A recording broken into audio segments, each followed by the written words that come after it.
En cette période de confinement, vous êtes peut-être confiné chez vous avec votre animal domestique, chien ou chat. Voici donc quelques mesures à prendre ou à ne pas prendre vis-à-vis du Covid-19. Alors vous avez peut-être entendu dire que les chiens et les chats étaient porteurs de coronavirus. C'est parfaitement exact. Il y en a 2 dans l'espèce canine, 1 dans l'espèce féline, mais ces 2 coronavirus n'ont strictement aucun rapport avec celui qui est en cause dans l'épidémie humaine de Covid-19. Il n'y a que 3 animaux à l'heure actuelle chez lesquels le coronavirus responsable du Covid-19 chez l'homme ait été isolé. Il s'agit de 2 chiens à Hong Kong, un chat récemment en Belgique, mais ces 3 animaux vivaient tous avec des patients malades. C'est-à-dire qu'en fait, les animaux qui ont été trouvés positifs ont en réalité été contaminés par leur maître et non l'inverse. Donc les chiens et les chats sont considérés à l'heure actuelle comme des individus porteurs, c'est-à-dire que vivant avec un patient contaminé, encore une fois, on retrouve de très faibles charges de virus dans leur cavité nasale ou dans les fesses, mais les charges virales qui sont hébergées par ces animaux sont très faibles, ce qui veut dire qu'il n'y a pas de risque de contamination pour l'homme ou de risque de contamination de ces chiens ou chats vers un autre animal. Et à telle enseigne qu'un des chiens trouvés positifs à Hong Kong vivait avec d'autres chiens, enfin il était en contact avec d'autres chiens qui, eux, n'ont absolument jamais été trouvés positifs. Donc, quand on a étudié aussi les actions du virus en Chine, qui a été très bien étudié par les épidémiologistes, a aussi montré que le rôle des carnivores domestiques dans la circulation du virus était négligeable, voire inexistante.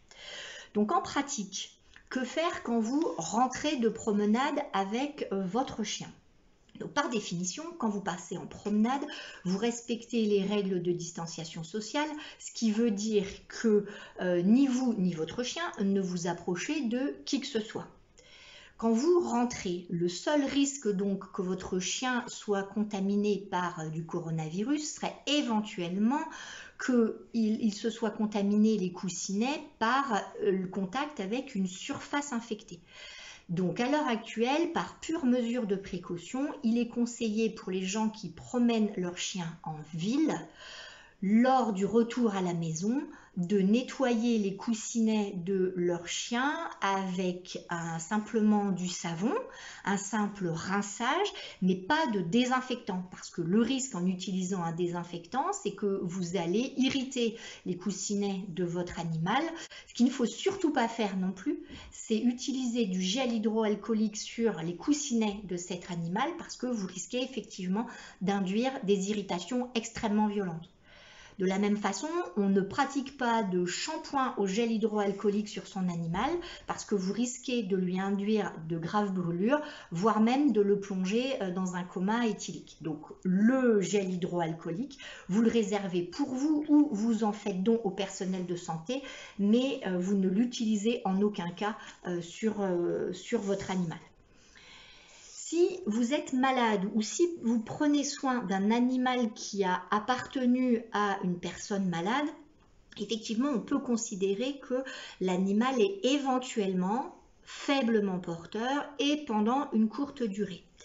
Le risque, encore une fois, qu'il transmette ce virus est extrêmement faible. Donc, l'animal en question doit être maintenu dans son environnement familier, il doit être continué à être promené et on applique les mesures classiques avec les animaux de compagnie, Covid ou pas Covid, c'est-à-dire qu'on se lave les mains après l'avoir manipulé et en aucun cas on ne se laisse lécher le visage par l'animal. Alors, à l'heure actuelle, par pur principe de précaution, les instances officielles vont recommander de séparer l'animal de compagnie du propriétaire développant des symptômes de Covid-19. Et ensuite, on va éviter tout contact rapproché entre cet animal et les autres membres de la famille. Mais ces recommandations officielles ne doivent pas faire oublier que dans un foyer où se trouve un malade atteint de Covid-19, La contamination va venir bien plus des contacts avec cette personne qu'avec le chien. Donc c'est plutôt le chien qui va courir le risque d'être porteur suite à la contamination avec son propriétaire contaminé. Mais encore, ce chien ne court-il réellement pas de risque, puisque le chien et le chat, même s'ils sont donc faiblement porteurs, ne courent quasiment aucun risque de développer la maladie Covid-19. Le seul animal chez lequel à l'heure actuelle on ait décrit une maladie Covid-19, c'est le chat en Belgique, donc infecté par sa propriétaire. Et encore, la maladie n'a duré que quelques jours, l'animal a développé de la diarrhée et quelques symptômes respiratoires, mais à l'heure actuelle, il est remis. Donc c'était une forme peu grave. Donc dans tous les cas, il n'y a pas de raison particulière de suspecter que votre chien ou votre chat puisse développer le Covid-19.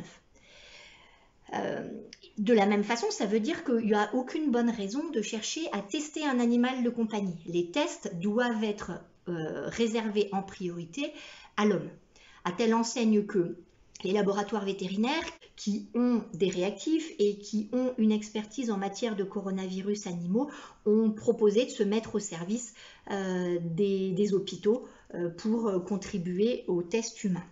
Donc, si votre animal est malade, et encore une fois, quelle que soit la maladie, dans ces cas-là, appelez, téléphonez à votre vétérinaire. Les vétérinaires en France maintiennent la continuité des soins, ce qui veut dire que si votre animal est malade, il peut être pris en charge si la maladie le nécessite.